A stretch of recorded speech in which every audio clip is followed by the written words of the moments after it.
This episode is brought to you by Painless Pregnancy. In case you missed it, I worked with Painless Pregnancy very soon after the birth of my third baby, and honestly, I wish I had found them earlier in my childbearing journey. I am so excited to tell you all about Painless Pregnancy and how, no matter where you are in your motherhood journey, the Painless Pregnancy team can guide you through happy and healthy pregnancies, postpartum healing, and beyond. Stay tuned for our promo code so you can get 10% off of your first visit with Painless Pregnancy. Welcome to the Know Podcast with me, Nikki Spo. What is up, my friends? You are listening to The Know, where it is not about knowing everything, but about coming to know ourselves. I am your hostess, Nikki Spolstra. I am happy that you're here. And if you are not already subscribed to the show, go ahead and click that subscribe button so that you never miss an episode. If you are feeling called to, it would mean the world to me if you left a 5-star rating and a review so people know what to expect before tuning in to amazing episodes like the one we have for you today with my friend, Shay Curtin. Shay Curtin is a vice president at one of the largest financial institutions in the world who focuses on wealth management and financial advisement. She's a global sports and entertainment associate director and is a registered financial advisor for the NFL Players Association. She's a woman who is making waves in the world of finance, and today we are having a much needed conversation about women's relationships with money and wealth. Let's get started.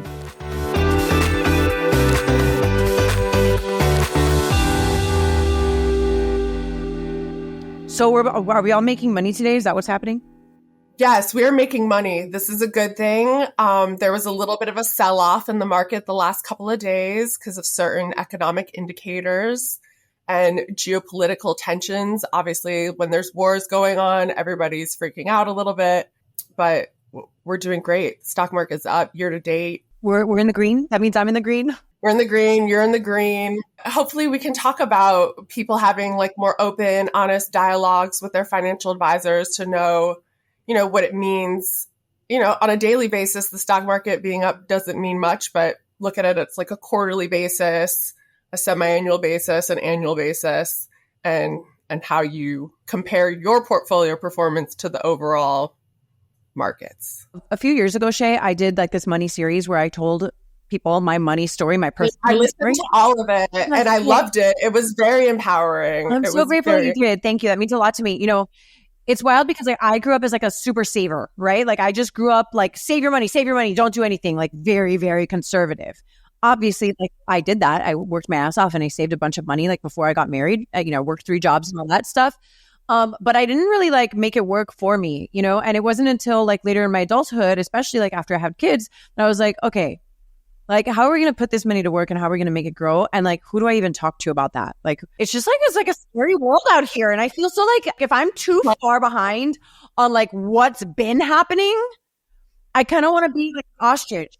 I'm like, season's over. I shouldn't watch any of it. Or like, I have no idea what's going on. Or I feel really intimidated to like do the research and catch up on what's going on in the world and stuff like that because I feel so overwhelmed, right? So I feel that way about sports, about politics, and about money, where I'm like, okay, I've missed a lot. I'm late to the game. Just don't go to the party. I'm going to address that as well. We'll get into that for sure. When I first started in the business was mostly retirees and pre-retirees. And those retirees, as they aged, obviously, women live longer, men die first. So then, I forged these really meaningful relationships with the women because they were really clueless. These widowed women who, from a different generation, they had no wherewithal. Oftentimes they were, housewives. And so they were not really super involved in the finances. And, they didn't even know how to fill out.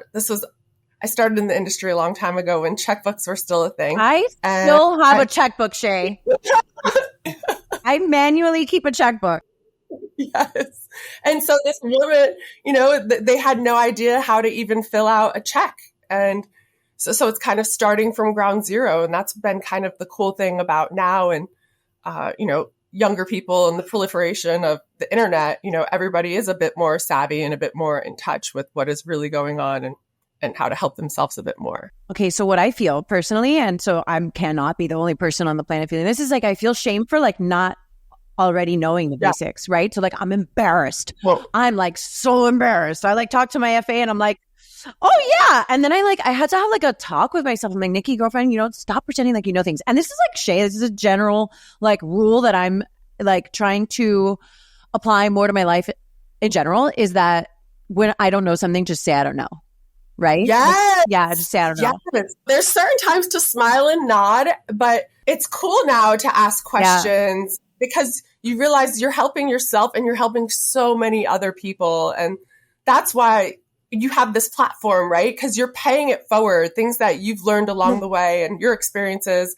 And now these opportunities to give a platform to other women who have things to contribute. And your conversations are really meaningful and beneficial to so many other women. And even people who you think might not have anything in common with you or be able to identify with you in your unique life journey. We all are interconnected. And I've learned a lot about life from your experiences and your journey and these conversations that you've had. And so there's a lot of other people that are women, especially, that are benefiting from it. Thank you so much, Shay. It's funny because like 3 years ago when I started the show, it was going to be in the know, right? And some people like still make a mistake and they call it that.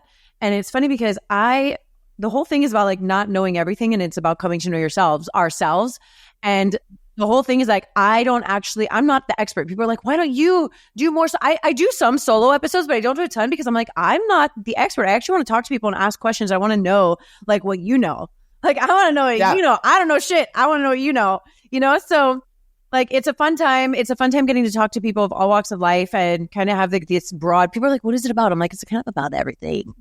Being able to have this platform has been a huge part of your journey now, because now you're able to like really grow your own brand. And, you've been, the wife, and you've been the dancer and the mom, and the mom of a child that has a disability, and you're able to, nurse your child back to health. But like now you've got so much more, right? And you've got these rich relationships that you're able to, network and develop a little bit deeper to be able to bring everyone in on the party. Thank you so much for saying that. And I love that you said rich relationships, right? Like I joke around, and we quoted this in another episode, so let's not quote it again, but like some people are so poor, all they have is money, right? Like I want to be rich in all the ways.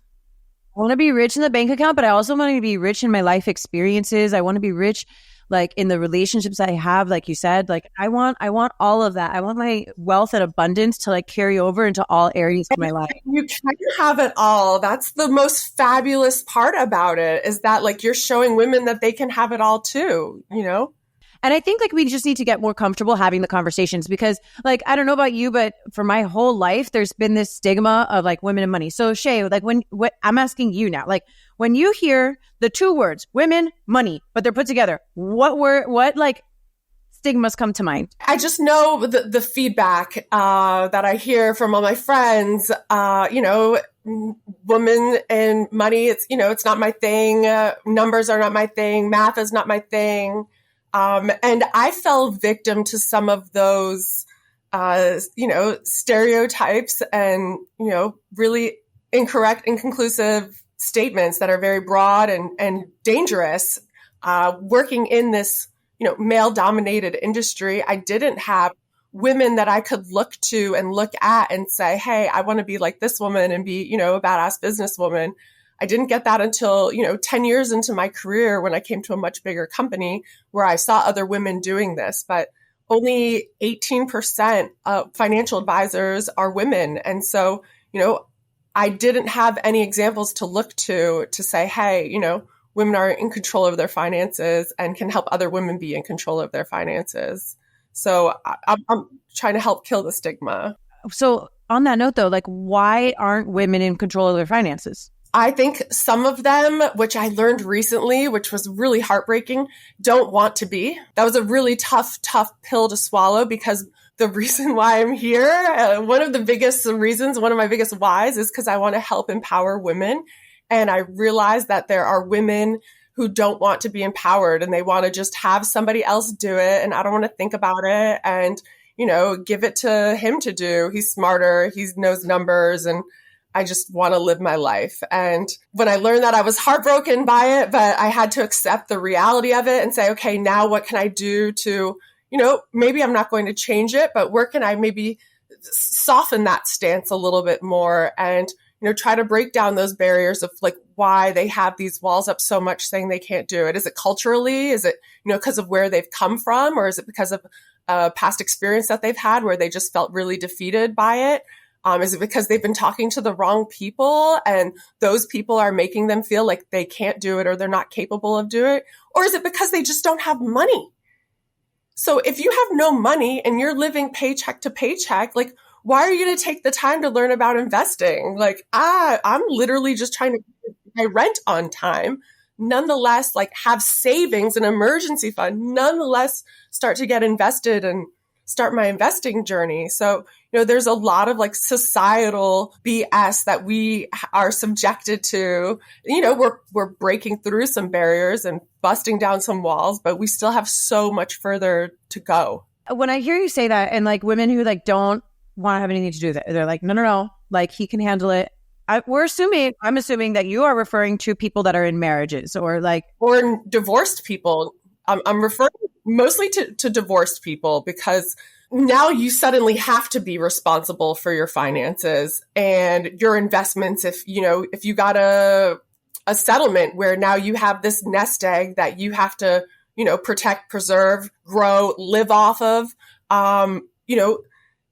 sometimes it's not just that I don't want anything to do with it, but it's also the denial sometimes of accepting where you are in your life now and, not really wanting to take accountability and say, hey, this is my life now and I have to adjust and I have to pivot. I have to get more interested and invested in my true financial picture. If all I have is this money to live off of for the rest of my life and I don't want to get a job and I don't want to change my standard of living, you were used to perhaps, living with someone that had a lot of money and being married to them and being their life partner and they were able to do great things and you were able to travel the world.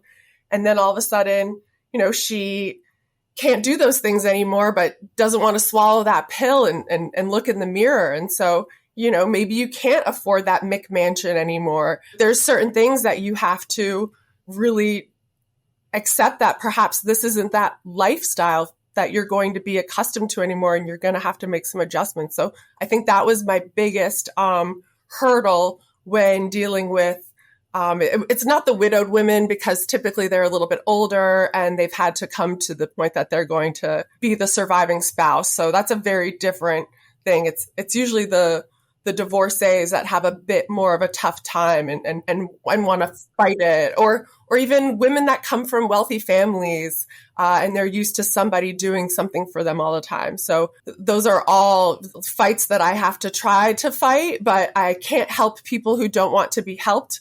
And I can't be everything for everyone. And those were huge lessons that I wish I would have learned long before, because I would have saved myself a lot of stress and pressure.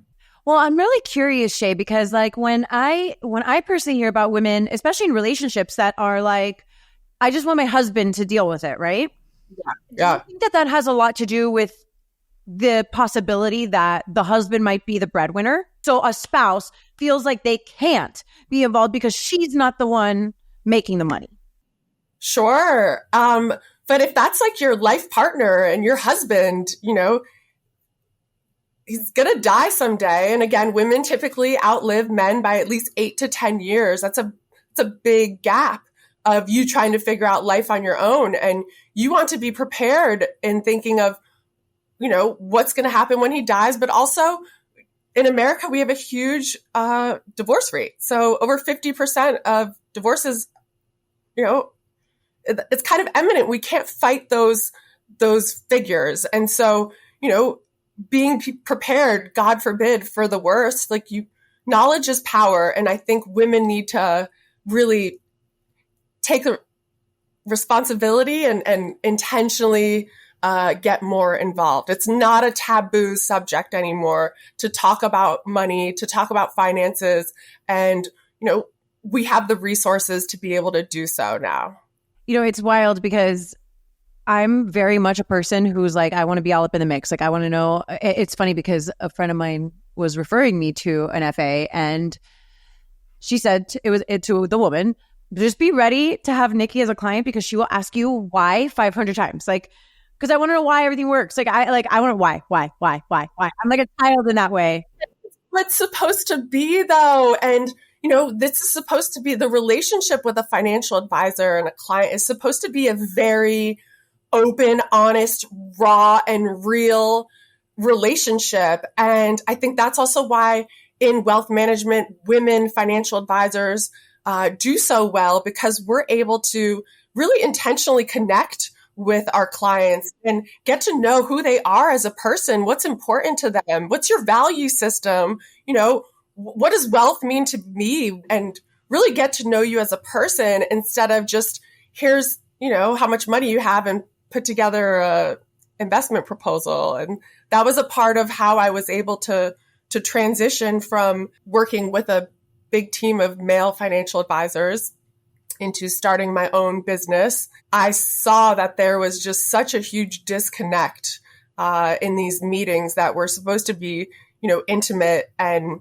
meaningfully connecting with the client or the prospective client, that the guy's head was so far up his own self, he couldn't, step away for 5 minutes in this conversation and really get to know what this person is looking for and actively listen and hear what they're saying and what their concerns are and how to address them. They were just listening to respond. And so it was defeating and I would be kicking myself under the table like, wow, I would have said that totally different. I would have explained that totally different. I would have not said anything at all after the person just said that.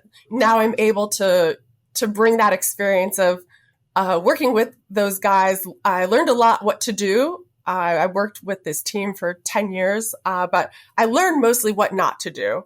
And those lessons were even more valuable. I had a teacher when I was very young say once, it's better to learn the really hard lessons through someone else's mistakes. And that just really stuck with me and resonated with me. I feel like people told me that and I was like, no, fuck that. I'm going to learn it my way. Yeah, I'm going to touch the hot stove. How hot could it be? Let me just touch it. I'm like, I need to touch the stove. Yeah. I'm like, I really, really need to touch the stove. I'm like, oh yeah, it burned me pretty bad. That's burn.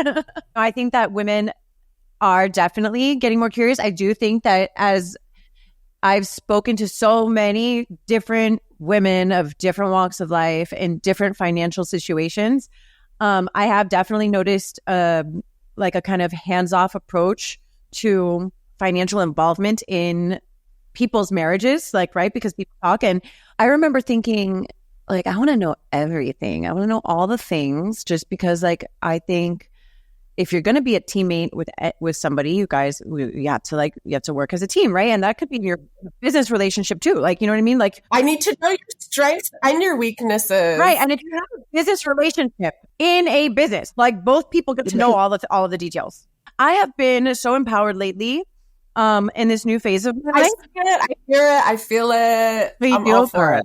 Good.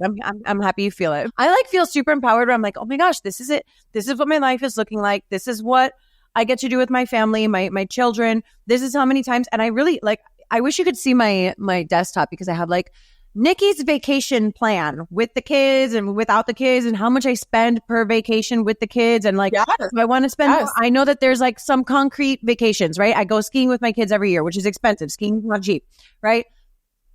Maybe I'm choosing not to fly everybody, my whole fucking clan, right? I have the 3 kids and I bring a nanny and I bring my dad. Maybe we're not going to all fly in first class this year. Yes. No, but we're still going skiing and we're still going to stay in a nice place and we're still going to be able to do the things, right? And then change it. I have to be okay with that, right? So I know for me, that means I'm going to Puerto Rico to visit my family, right? I'm going skiing every year. I take my kids glamping every year. So I get to look at that and be like, okay, this is how much I'm going to spend on these things in addition to my savings and growing goals, right? All right, my loves, I want to pause and take a moment to thank our sponsor for today's episode, Painless Pregnancy. I have been working consistently with painless pregnancy since the birth of my 3rd baby, and I truly cannot sing their praises enough, which is why I'm so excited that they have come on as a partner for the Know with Nikki Spo. Painless Pregnancy is the leading in-home concierge physical therapy company focusing on the pregnant and postpartum woman. Not only do they provide incredibly valuable services to those women in pain or dysfunction, but they also offer every aspect of wellness. This means that they take care of you during your pregnant and postpartum season of life. They keep you strong and flexible. They keep your pants dry and your sex pain-free. They even do all of the body work needed to maximize your delivery. If you are currently pregnant or have ever been pregnant, you need to reach out to them. They are skilled in assisting with like a bajillion women-specific needs, such as pregnancy and postpartum, obviously, vaginal and C-section deliveries, pelvic floor therapy, physical therapy, diastasis recti, urinary incontinence, fecal incontinence, pelvic organ prolapse, and overall having a healthy pregnancy. I know. Some of this stuff is cringe, but these are like real things that happen, and oftentimes women don't want to talk about them. And you know me, I'm going to talk about it. So if you or anyone you know is on a motherhood journey, I highly recommend reaching out to Painless Pregnancy, no matter what season of motherhood that you're in. Use my code NikkiSpo10 for 10% off of your initial visit. For more information, be sure to check out the sponsors page at nikkispo.com or check out Painless Pregnancy directly at www.painless-pregnancy.com. Until every woman heals, having this team in your corner to take care of your body is everything.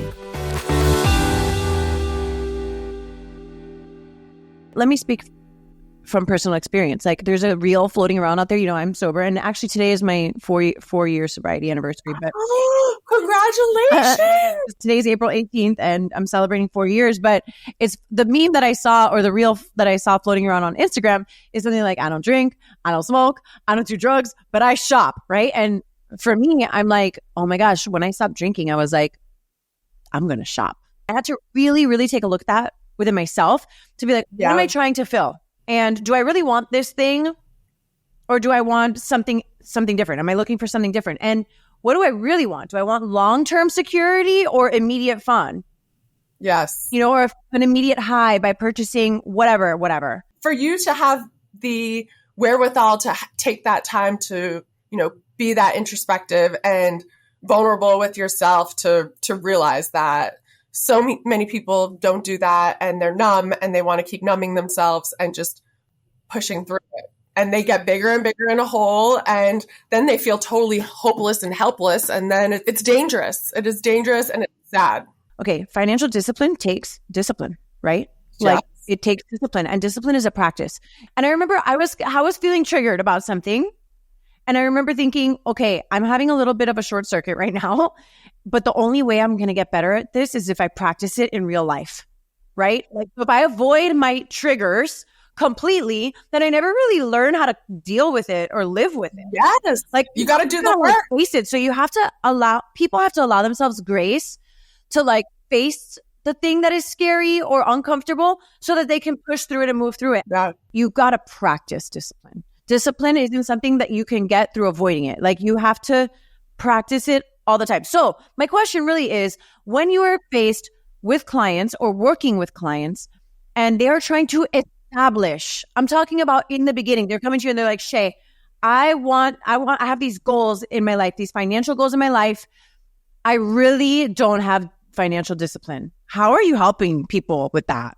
You have to take a couple of steps back and get to know who they are, where they're coming from, what their life experiences have been up to this point that have given them this behavior and this kind of outlook. Typically, by the time they get to me, it's because they acknowledge that they have a problem or that they need help, and I'm here to provide solutions. And I will work with you and I will do everything I can to provide you these solutions and put together a plan that's going to help you achieve these goals that you've set for yourself. But you have to do the work. And so, I am at a point where I can't be everything to everyone. And so my business has now shifted where I am segmenting my book of business, and clients who are showing that they are not committed to their financial future and committed to this financial plan that we've spent tons of time and effort and energy and resources putting work into it. And if you're blowing up your own financial plan, I'm not going to let that happen on my watch anymore. I've sat there and been a victim to a client blowing up their financial plan just because they wouldn't take heed to the different behaviors that they would have to alter to make these goals come true and put together this plan and make it happen. And so hopefully that's not going to happen anytime soon, because also now I'm a lot more picky and particular about who I'm working with and who I'm not working with. But,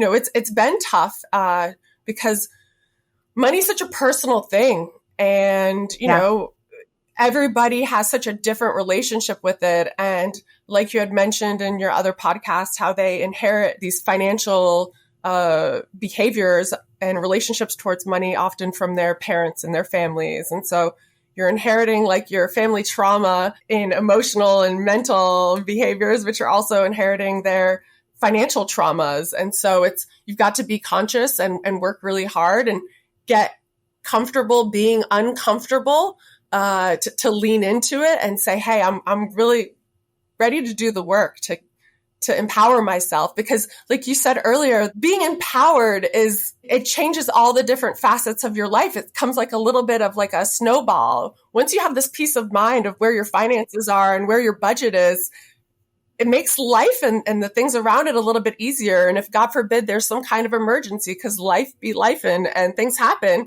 if you've got this budget in order and you've got a comfortable grasp of your finances, when this thing happens and you've got to suddenly, fly the whole family out to somewhere for a family emergency, or, your car blows up and you've got to, put a huge amount of money into something happens big financially, you've got the ability to move a little bit easier with the ebb and flow, know that you can handle that and, take it on the chin and keep it moving, as opposed to if your finances aren't in order. If you're comfortable in your finances, you can move with that and adjust accordingly.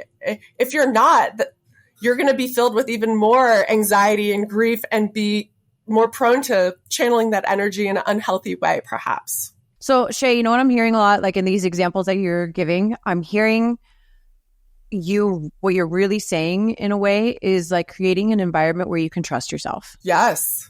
Like I trust myself fully to put myself in the best possible scenarios for my life, not for today, but for my life. Right.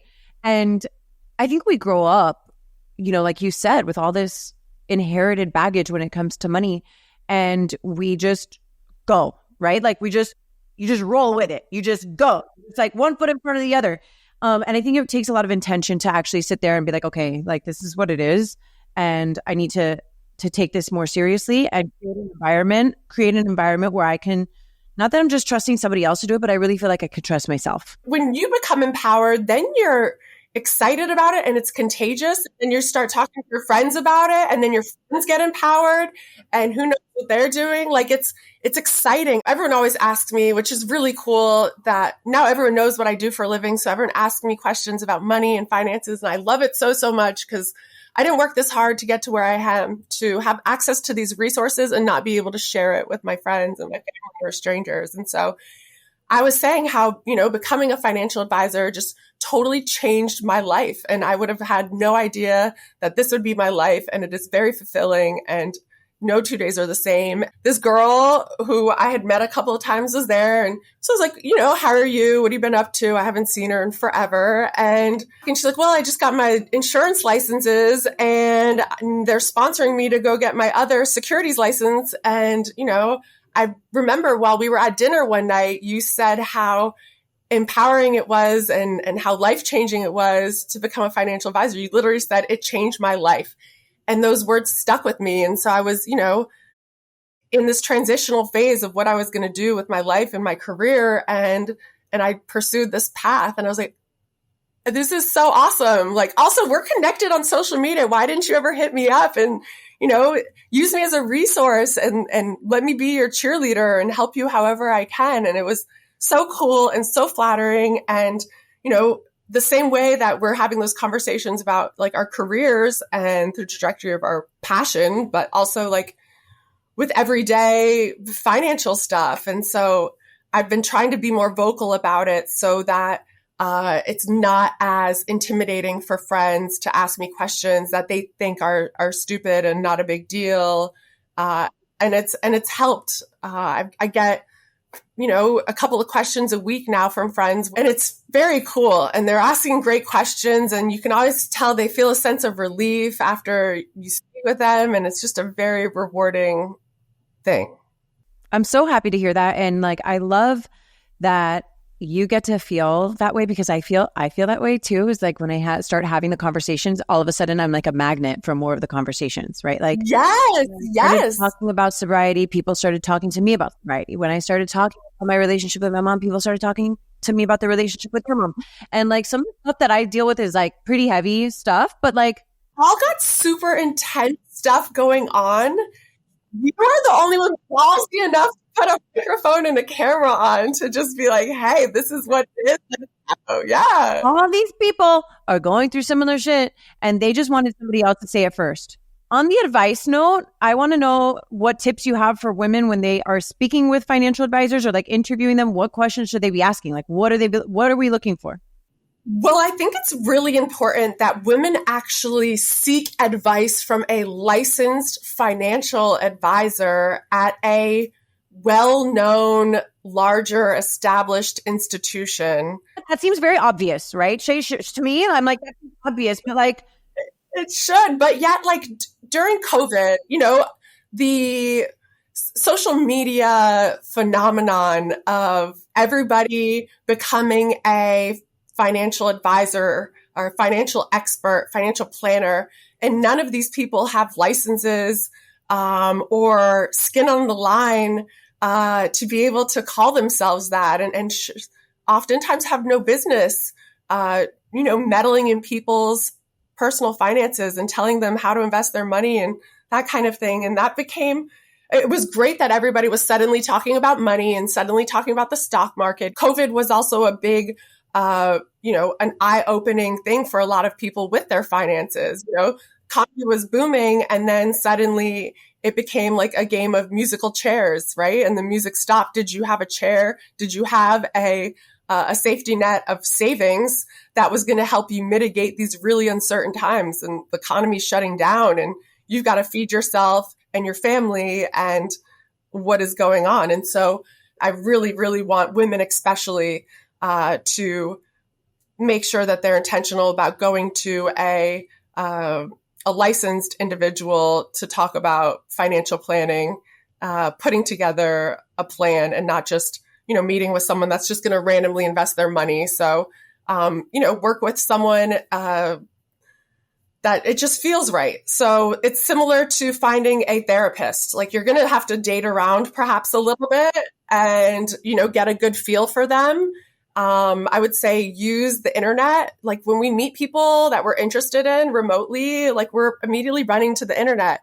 I think women should do that when it comes to their financial advisor and who's going to manage their life savings. There's a website called FINRA, FINRA.org. And it is basically the place where you're going to be able to do a broker check and see if a person has any licenses to be a financial advisor and, what licenses they have, what states they're licensed in. It's so important also to work with licensed individuals who have skin on the line and who have, liability and who have compliance and who have these systems and procedures in place to protect the client and to protect me, the advisor. Yeah, work with someone who you trust, who you think is competent, and who you actually like. For the most part, most of these major firms, we all have access to the same or very similar investments, right?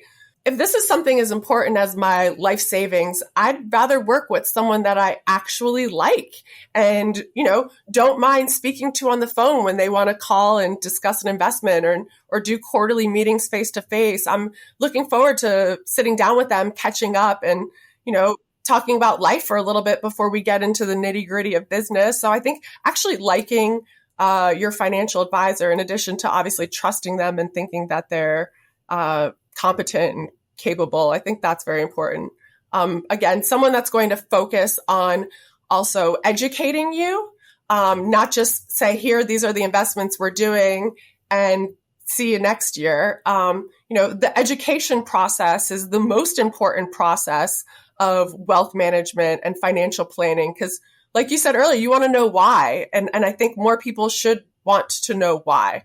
And then work with someone who's going to intentionally put together a financial plan that reflects who you are today, who you want to be in the future, and, have room for when life happens and be able to navigate and, pivot if you need to make adjustments to the plan. Fortunately, there is a transition and more women are getting interested and younger folks who are excited about the technology that we have to offer. And John or Jane Doe, who is on, TikTok or Instagram, they're not putting together these sophisticated financial plans that can account for, what if the stock market crashes 5%, 10%, 20%? What if COVID happens again? We have the technology and capabilities to run these projections and stress test our portfolios so that our clients can get an idea of what it would look like and see if, do we need to move some strategies and fill in holes just in case.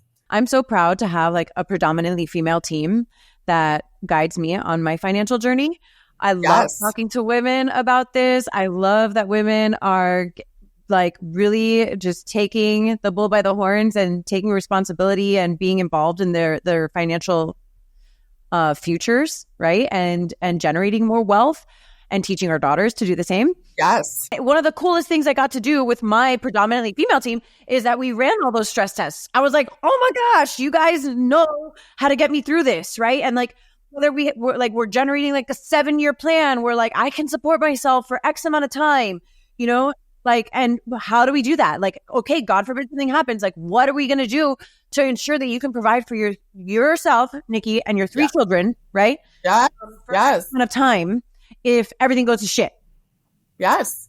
Right. And I think it's really cool to be able to have that insight. So I really appreciate your feedback on that. Right. So we're looking at, if we're making like a checklist, you should totally do that. You should make a checklist and you could probably sell that to people, or you could just give it to people. Or just or we could just have these conversations all the time. Conversations and say, hey, this is important. Licensed, somebody who is licensed, somebody who probably works for a larger company, somebody who is a multiple trick pony, can do more than one thing, somebody you actually like, right? Yes. I talked to my financial advisors this morning. I was like, hey girl, we're doing this. What do you think? It felt good for me. So I love this checklist that we've generated. We have the licensed. Okay, one more time. We want to make sure this person, our FA, is licensed. They might work for a larger company. They are a multiple trick pony. We like talking to them. They are competent. Yes. And they're willing to educate you. Yes. And have an emphasis on financial planning, not just give a investment strategy and call it a day. Really put together a financial plan. It is long. It is tedious. It will require homework from you to really dig up what you really have, what you really don't have, and also give thought to what your real goals are, short-term, mid-term, long-term goals. Because your financial plan is only going to be as strong as the information that you provide us with. Yeah. I think a lot of that information is really inside job work, right? Like going back to when we're talking about like, what does money mean to you? Like, what is your actual relationship with money? Like, what fills you? What makes you happy? How, like, is it the bag that makes you happy? Is it the vacation that makes you happy? Like, no shit. Money gives you freedom. Like, does money buy happiness? I don't think money buys happiness, right? I think money can give you freedom of choice. And I think that having freedom of choice can bring you tremendous joy. And money can give you power to do what you actually want to do. And especially women who have money are able to do so much great things. We are women we're innately caretakers, and we're innately giving back to the world and to the community. And that's why we've seen these incredible women lately who are just gifting these massive amounts of money. And women with money are doing really cool, really great things. And, we've been able to also show women that you can actually have a positive impact with your investments and also be able to achieve your financial goals at the same time. And, my clients, especially like my younger female clients they're very, very intentional about what they want to make sure their money is invested in, and more importantly, what money is not invested in. They want to be invested in companies that are, doing good things for the world, for the environment, companies that have diversity quotas. And it's more than just a hippie tree hugging story. It's, these companies are actually more profitable on the bottom line because, they're not paying out money for an oil spill. They're able to really invest that money back into the company because of these initiatives that have become really important for women. And we are realizing that we have power with our money and where we put it, and investing in other women. And it's a very cool time to be a woman who has money, and the only good things can happen as women get access to more money and wealth and start to be able to do something with it. So, Shay, where can people find you? Yes, I am on LinkedIn. You can find me there and connect with me, message me anytime. All of my information on how to contact me is there. But, I pride myself on being very accessible and open. I have this access to this information, and it would be a shame if I didn't share it with as many people who actually want it as possible. There's a daily newsletter it's like CNN, it's called Before the Bell. And it's like a 5-minute read of what's happening in like the broader economy. And then it'll give a couple of like high level points of what's going on with like a couple of like, maybe a stock or two or company or two that's trending. And little by little, get a little bit better idea of what's going on in the world and in the economy. And then, as you get more comfortable with that, you could dig in more. But, just start with a small bite. You don't have to eat the whole thing at once. I love all of this. Shay, thank you so much. You are light. You're so awesome to talk to. Like, I want to hang out with you all the time. Like, I have major girl crush happening over here. So thank you so much. Absolutely. I've loved getting to chat with you. And you guys, you can visit Shay's LinkedIn. If you want to chat with her, she is super friendly and open and accessible, like she said. So make sure you do that, and definitely listen to all of our money podcasts that we talk about. Yeah. Thank you so much. I appreciate you, Nikki. Special thanks to Painless Pregnancy for sponsoring today's episode of The Know with Nikki Spo.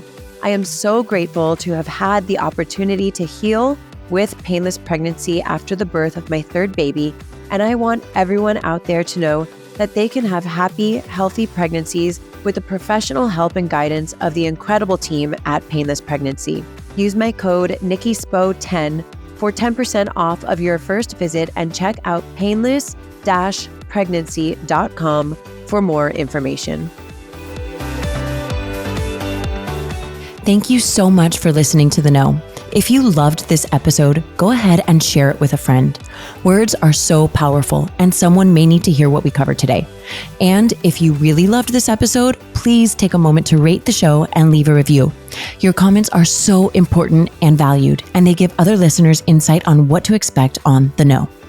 You can connect with me personally via Instagram at NikkiSapSpo and The Know with Nikki Spo. My hope for you today is that you are fearless in looking inward so that you can be your highest, most authentic self and go after the life of your dreams.